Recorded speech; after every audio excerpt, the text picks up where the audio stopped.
Berbanding terbalik dengan revisi Undang-Undang ASN yang sudah disahkan, revisi Undang-Undang Desa sampai saat ini belum jelas kapan akan disahkan DPR. Apalagi tidak ada kejelasan status kepegawaian perangkat desa, apakah benar pemerintah menganaktirikan perangkat desa.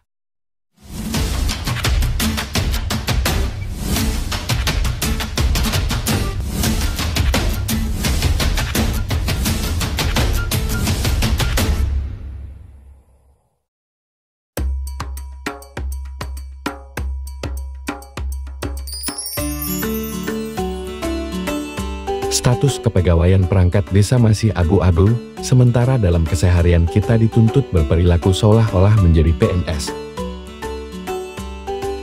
Beberapa bulan terakhir perangkat desa begitu berharap dalam proses revisi Undang-Undang Desa dapat memberikan kabar gembira tentang status kepegawaian ini. Sementara itu peraturan yang menyangkut tentang perangkat desa sedari awal negara kita merdeka sampai sekarang ini belum ada yang secara jelas menyebut tentang status kepegawaian dari perangkat desa. Data yang dimiliki admin dari berbagai sumber, regulasi yang mengatur tentang desa yaitu 1. Undang-Undang Nomor 22 Tahun 1948 tentang penetapan aturan-aturan pokok mengenai pemerintah sendiri. 2. Undang-Undang Nomor 19 Tahun 1965 tentang Desa Praja. 3. Undang-Undang Nomor 5 Tahun 1979 tentang Pemerintahan Desa. 4. Undang-Undang Nomor 22 Tahun 1999 tentang Pemerintahan Daerah. 5. Undang-Undang Nomor 32 Tahun 2004 tentang Pemerintahan Daerah. 6. Undang-Undang Nomor 6 Tahun 2014 tentang Desa.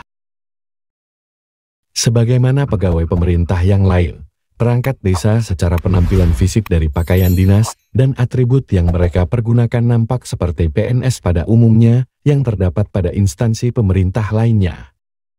Dalam kewajibannya menjalankan tugas-tugas yang diberikan negara, seperti mengurus administrasi, menarik pajak, mengurus surat-surat resmi, pendataan penduduk dan lain-lain.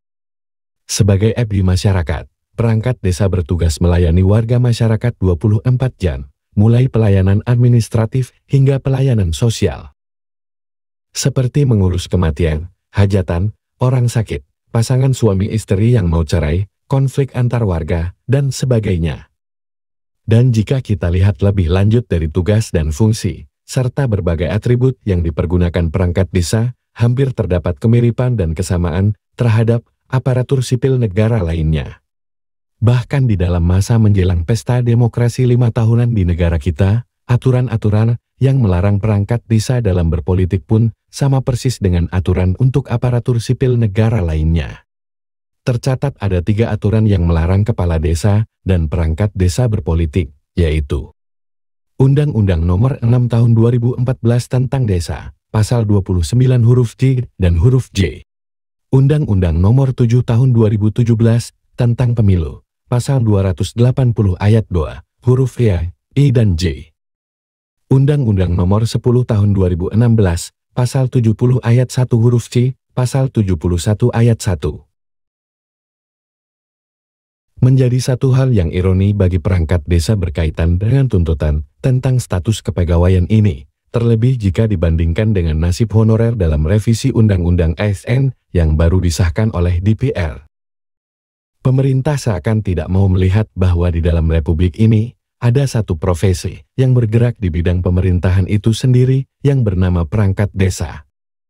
Pemerintah selalu mengulur-ulur waktu untuk membahas tentang kejelasan dari status kepegawaian perangkat desa, lain hal dengan sikap pemerintah terhadap rekan-rekan honorer di instansi pemerintahan yang lain.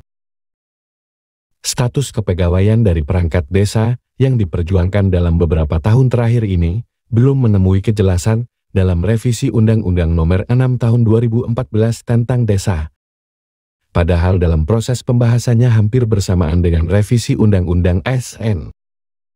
Perangkat desa ditekan dan dipaksa untuk bekerja seolah-olah mereka seperti pegawai pemerintah, tapi di sisi yang lain pemerintah enggan memberi kepastian siapa dan apa status kepegawaian dari perangkat desa itu sendiri. Hal ini diperparah dengan janji-janji manis para politikus setiap menjelang ajang pemilu, baik pemilu presiden maupun legislatif. Perangkat desa diberi harapan palsu seolah-olah para politikus begitu perhatian dan peduli ke perangkat desa, padahal pada kenyataan yang dibutuhkan dari perangkat desa hanyalah dukungan suara untuk memilihnya. Sudah saatnya perangkat desa di seluruh penjuru Indonesia untuk bersatu, merapatkan barisan, jangan mau diberi janji-janji manis yang tidak terwujud nantinya. Momen tepat menuju pemilu tahun 2024 bagi perangkat desa untuk memilih pemimpin yang bisa memperjuangkan status kepegawaian dari perangkat desa.